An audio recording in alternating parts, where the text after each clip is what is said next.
Hello, hello, hello.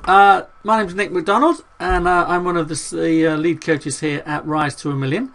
And what we're going to do today is just go through some real basic stuff to just give you an idea of the kind of things that we think about that we're going to talk about, and maybe give you some ideas on some questions that you might want to ask us, so that we can help you bring your business to $1 million or more turnover. So I'm just going to, as I say, quickly just whiz through this. There's 4 key elements for growth that we have identified, and depends who you listen to. There could be 27, there could just be one. We think there's probably 4 that will make the biggest difference to you in your business, and they are these. You really need to, first of all, need to know your numbers. You need to know your business absolutely inside out. Then you need to have your head straight. Right? You've got to have your head in the game. You've got to know the right strategy. You've got to believe that you can do stuff. Then it is your heart. Is your heart in it? That's all about desire, right? So what's your motivation? Why are you getting up in the morning? What's the purpose behind what it is you're doing? And then finally, it is your hands. What action are you taking? So if any of these are out of whack, then you're really going to struggle to grow your business. So if your heart's not in it, then no matter what strategy you're using or what action you're taking, if your heart's not in it, you're just not going to do very well. If you go knock on somebody's door and say, well, do you want to buy one of these? Do you want me to work for you? It's just not going to happen. So we believe that these 4 elements are absolutely key for growth. You've got to know your numbers, your head's got to be in the game, your heart's got to be in it, and you've got to be taking the right action. I'm just going to whiz through these now. So first of all, do you know your numbers? So $1 million a year, right? That is $83,000 a month. This is turnover. That's $19,230 a week, which is $3,205 a day if you're working, if you're having Sunday off. And then if you're only working 8 hours a day, that's about $400 an hour. All right. Now, it is interesting to remember that only 4% of US businesses ever break $1 million turnover in a year. All right. Now, something that we really keen to talk to you about is that don't just be chasing turnover, right? Turnover is vanity, profit is sanity, cash is reality, right? So it doesn't matter how much money you're turning over. If you're only making 1% on your $1 million a year, you're not going to have enough money to pay your rent. So profitability is where you want to start, and then obviously the cash in your wallet is what is the reality, is what's key. So remember, turnover is not profit in your pocket. Okay, so if you can get your profit sorted out, your ratios sorted out, your margin sorted out first, and then go to grow and scale, then you're going to be you'll be in the money, as we say. So number 1 is get clear on your numbers. Okay, so you really need to get absolute clarity on your numbers. You need to know where you are. Things like your profit per job. Different kind of jobs produce different kinds of profits. So when you're driving to a job, do you know first of all how much it's costing you to even get there? And before you're making a profit. We were working with somebody, they were charging $75 to turn up, and when they worked out their overheads and everything else, it was costing them $94. So they were going to a job, not covering their costs even. So you need to know what your average customer value is, what your average, so how many jobs you do in a week, roughly how much that turns out for you and what the profit is in that. You need to know your overhead costs. You need to know your break-even point. There's quite a few. So that if you know that, if you know that, you can actually then know how many more jobs you need to hit $1 million and still for it to be worth your while.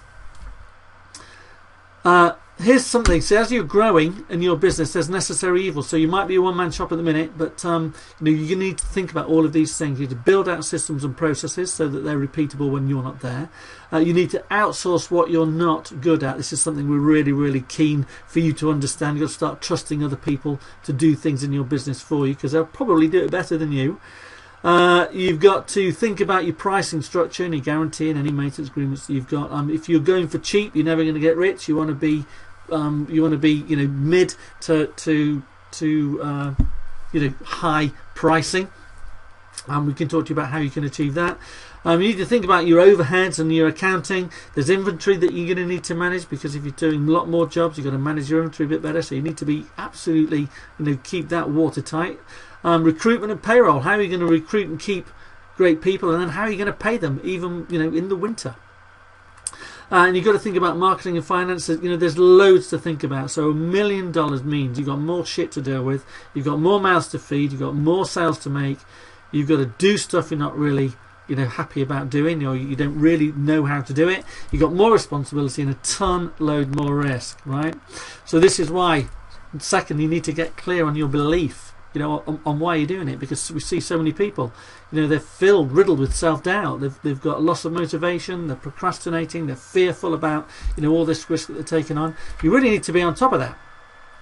You have to believe it's possible. So how do you do that? Well, again, we can talk to you about this in this group, and we can cover lots of different ways to do it. But here's one way of thinking about it that might help you. Now, when people set goals, they normally set things based upon fact. So you might be thinking, well, I might be turning over, I don't know, 150,000 a year. So I reckon that if I went, I could probably do 10% more than that. So I could probably do, 165, 170,000 a year. But that's based on fact.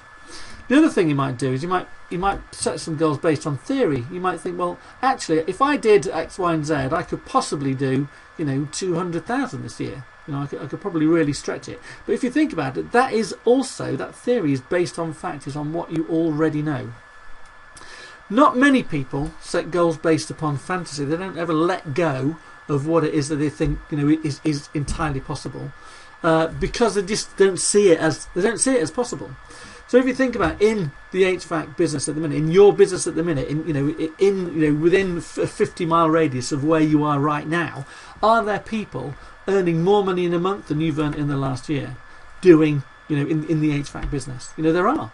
So people can do it. So if you think about this, if you move back from, fantasy, so I want to put $1 million or $500,000 on my turnover this year. And you think about, well, how could I actually do that? So you work backwards from, well, if I want $1 million a year, how could I do that? Where could I start? And then you start to build out a plan. So you just think about what you could do, and the way that you could do that, and properly map it out. And then you have a plan. And then if you start to action your plan, what happens is your plan then becomes a fact over time. So actually reverse engineering what it is that you want to do makes it a lot more possible. Okay, you can see it as possible, and you can create a plan to achieve it. So you've got to be thinking about, well, actually, if I'm doing $3,000 a week now, and that might, I don't know, I'm making numbers up here, that might be 10 jobs, right? That might be 3 jobs. So well, actually, what I need to do is I need to do 7 times more or 6 times more jobs. So how can I get to 18 jobs a week? How can I do that? What is that a day? What do I need to do? What kind of jobs is it that I need to do that's going to make me the profit that's going to get me where I want to be? And once you start to break the numbers down like that, it just becomes a lot clearer. I'm not saying it's easier, but it's a lot simpler to see how you can achieve that. And remember, turnover is not profit in your pocket. So start with profit first before you go for the big numbers. So your future company, you need to think about what you want and your role in it, right? And you need to design it first, and you need to see it as a reality. So just think about when you are at, $1 million plus or $2 million plus, wherever it is where you want to be. See it in your mind's eye first, so you can see that it is possible and it's real. So the third thing is desire. Is like getting clear. So how much do you want it truthfully? Because you've got all that shit to eat, and a lot of people struggle with motivation, or they get halfway and they struggle with it and they stop. So you need to think about it. So how badly do you want it? So most people want the change, but they don't want to change. That's why so many people buy a lottery ticket, because they don't want to do the work, they don't want the hassle and the aggravation. They just want the cash. So they go buy a lottery ticket and hope that they're going to win. Now, in order for you to reach $1 million turnover plus, right, you really got to want to do it, right? Really, it's like having children, right? So once you have a kid, right, you can't give it back. You've got to really want it. You've got to really want that child, and you've got to be prepared to take on anything that comes with you. Illness, worry, problems, whatever it might be, you've got to be there for your child to love and support it and care for it. And you don't know when you take on that child, when that child is born or first conceived, right? You have no idea what's going to be happening 3 years time, 5 years time, 10 years time, what's happening to you or what's happening to your child. It's exactly the same thing. So you need an absolute burning need and desire to grow your business, because as I say, you've got so much shit to eat. You really need to know that when you get up in the morning you can do it. So there's a really big difference between having a burning desire or is it just a wish, right? So yeah, I like the idea of having a business that turns over $1 million a year. I quite like that idea, and I might have a nice car and a few holidays. It'd be great, right? That is not going to get you out of bed in the morning. That is not going to get you through all the pressure and the worry and the problems that you've got coming your way for building a $1 million business. Now, let me just give you this. You may well have done this exercise before, but here is a house. It is on fire. I have a key to the loft, right, to the very roof of the house, right, and in there, in behind the door, in the roof space, there is $1 million in cash. I'm going to give you the key. I'm going to say, go in there, go into that burning house, and pick up all that $1 million and bring it out, and it's yours. Now, would you do it? Some people might. Some people might not. You might think about it. You might, weigh up the risk and think, well, it's burning. It doesn't look like it's, to me, it doesn't look like, I've probably got a bit of time. It doesn't look like it's going to go up too much. But there would be a decision that you would make. Now, if I said to you, I've got the key, and locked in the roof of that roof space of that house is somebody you love, is somebody you love, is your child, is your mum, is your partner, right? And here's the key. You would just take the key and go. You would not think about it. So you would run into a burning building. You would risk absolutely everything because you want to save the person that you love the most in the world, because they're in there, right? So the person is more important than the money. Now, you really need to have that kind of view around your business. You need to have that desire that you want to grow, right? And that needs to be a sustainable desire, so that you get out of bed and that you deal with the stroppy customers and the poor reviews that are unjust and all of that stuff that's coming your way, right? You need to be able to deal with that. So is it a burning desire or is it a wish? And then 4, you need to get clear on your actions. So once you've got all those things in place, you need to know, because your results will reflect your actions without a doubt, right? Massive action, massive results. No action, no results. Wrong action, poor results, right? And an imperfect action is better than no action at all. So you really got to be clear on what you're doing. Now, here's the other thing. You say nothing is ever 100% right the first time. So whatever you're going to try, right? So you can have these ideas, you can decide what it is you want to do, and you're probably going to fail, and you're going to fail, and you're going to fail, and you're going to fail. But you need to learn. So what we talk about a lot here is having the resilience to review your actions to improve what you're doing. And then the other thing we talk about a lot is just stick at one thing, until you've mastered it. So if you are thinking about, I need to be, writing out to all of my customers a little, an email or an email sequence to let them know that, I'm now doing maintenance agreements or whatever it is, then, know this, so you're going to cock that up the first few times you do it, right? You're not going to get any response. It's going to be poor. It's going to be tricky.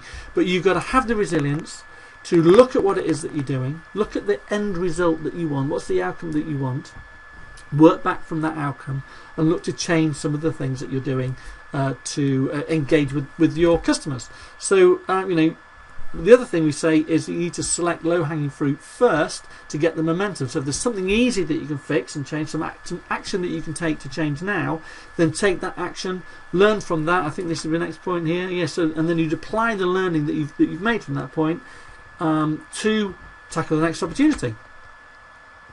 So a business owner, right, as a business owner, you must be completely aligned if you're to succeed in the long term, right? So you really need to have these 4 key elements, straight in your head. You need to know your numbers, right? You need to know what's profitable. You need to know what's worthwhile.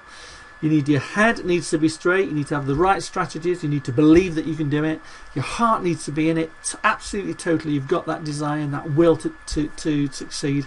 And then you need to have, the right strategies and be able to not necessarily have the right strategies, right? But you need the right strategies, but you need to know how to implement them in your business. How to actually make them work for you. Now, in this group, we talk about all of this stuff. Right, this is what we're going to do.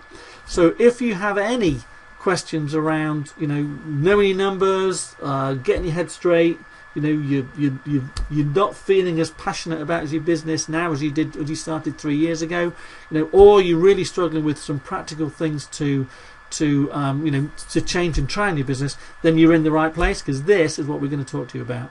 So I hope that you found that useful. Welcome again to the Rise to a Million. I'm Nick McDonald, and put some comments below. Let us know what it is that you want to be learning about, and we shall provide. So good luck to you, and speak to you very soon.